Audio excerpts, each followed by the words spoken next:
Revenons au hadith du prophète alayhi salatu wassalam sur les causes de l'absolution, les causes du pardon, les choses qui favorisent l'acceptation du pardon. Dans ce hadith de Anas ibn Malik, radiyallahu tabaraka wa ta'ala, ô fils d'Adam, tant que tu m'invoques et tu espères en moi, je t'absoudrai, c'est-à-dire j'effacerai tes péchés. Ô fils d'Adam, même si tes péchés atteignent le haut des nuages et tu me demandes pardon, je te pardonnerai. Donc, on a dit la première cause, c'était l'invocation. Et on a parlé 2 ou 3 fois de l'invocation. Deuxième cause de l'absolution, c'est la demande du pardon, ce qu'on appelle l'istighfar. C'est-à-dire invoquer, implorer le pardon d'Allah subhanahu wa ta'ala. Le pardon a un sens chez les musulmans. Le pardon, c'est ce qui va t'épargner l'effet néfaste de la désobéissance, du péché.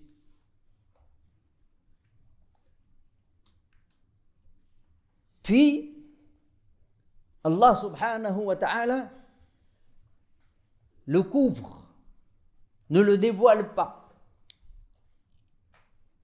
Parce que quand tu demandes pardon et Dieu accepte ton pardon,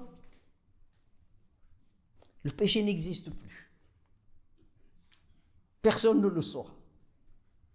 Ce sont 2 opérations, par miséricorde, par grâce d'Allah subhanahu wa ta'ala. Il t'épargne l'effet néfaste de la désobéissance, parce que la désobéissance, les péchés, ils ont des effets néfastes, quelquefois très graves. Mais la personne, quand il demande le pardon, il se repent sincèrement, il évite cet effet néfaste. Et deuxièmement, Dieu garde sa dignité et ne le dévoile pas. Si vous lisez le Coran, vous allez constater que le pardon est cité maintes fois. Souvent, le pardon est cité sous plusieurs formes. Quelquefois, c'est sous la forme d'injonction. Dieu demande à ses serviteurs de demander le pardon, d'implorer le pardon. Et quelquefois, Dieu fait des compliments à ceux qui implorent le pardon. Et ceux qui implorent le pardon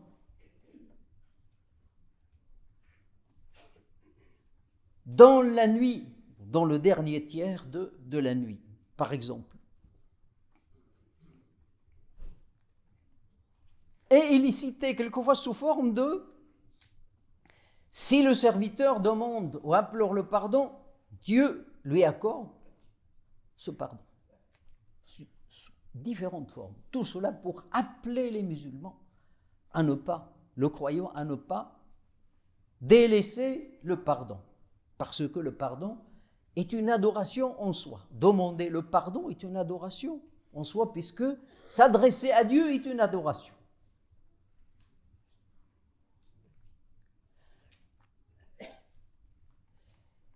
Ce pardon, quelquefois, il est cité avec le repentir. Ceux qui demandent le pardon, ils se repentent. Quand ils sont liés tous les deux dans une seule phrase, ça veut dire que le pardon, c'est la parole, c'est l'imploration. La parole par laquelle on s'adresse à Allah subhanahu wa ta'ala. Et le repentir, c'est la pratique de cette requête qui est le pardon, c'est-à-dire délaisser le péché. Avoir l'intention de ne plus commettre ce péché. Avoir l'intention de se détacher complètement du péché. Tu demandes pardon sans persister sciemment dans... Donc c'est ça le repentir, dans le péché. Et donc quand on voit des versets coraniques qui ne parlent que du pardon, implorez le pardon et Dieu vous pardonnera. C'est dans ce sens-là, c'est-à-dire un pardon qui est accompagné par une sincérité de repentir. Ce n'est pas seulement une parole magique lancée et qui va faire effet. Non.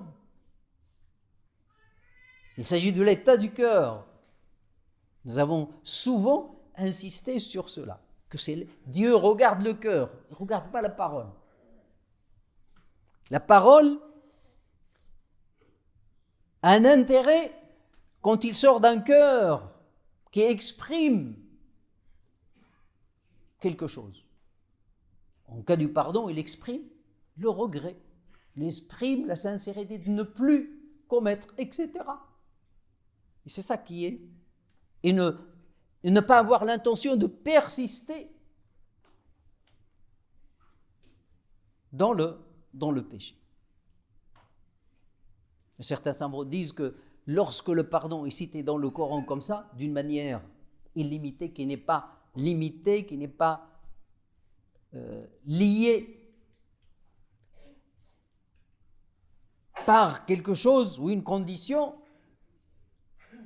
il est limité par le sens donné par le verset coranique, le verset 135 du chapitre de la famille Al-Imran, chapitre 3.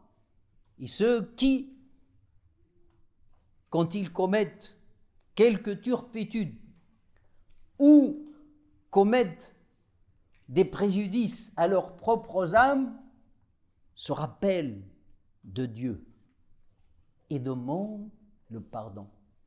Qui pardonne si ce n'est Allah subhanahu wa ta'ala et ne persiste pas sciemment dans leur péché.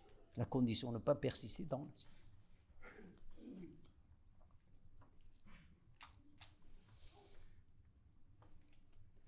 Mais dire seulement au Dieu, pardonne-moi, une parole lâchée comme ça dans l'air, sans qu'il soit concrétisé par un état de cœur, par un repentir, par une intention sincère, sur le champ, sur le champ. Ça reste, voilà, une parole qui ressemble au doigt. C'est un doigt, c'est une invocation. Dieu peut l'accepter ou peut ne pas l'accepter. S'il est sincère, s'il se fait par un cœur qui est brisé par le regret et le remords, Dieu peut l'accepter. Dans tous les cas,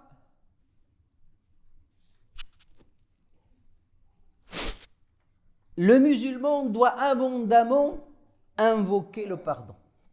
C'est l'état normal. Quand vous voyez que le Coran parle beaucoup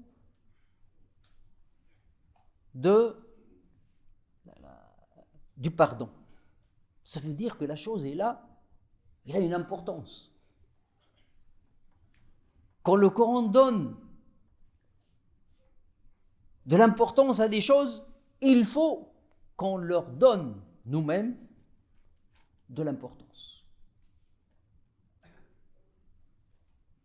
Nos prédécesseurs disaient ne cessez d'invoquer le pardon. Luqman al-Hakim disait à son fils, ô mon fils, habitue ta langue à dire ô Dieu, pardonne-moi.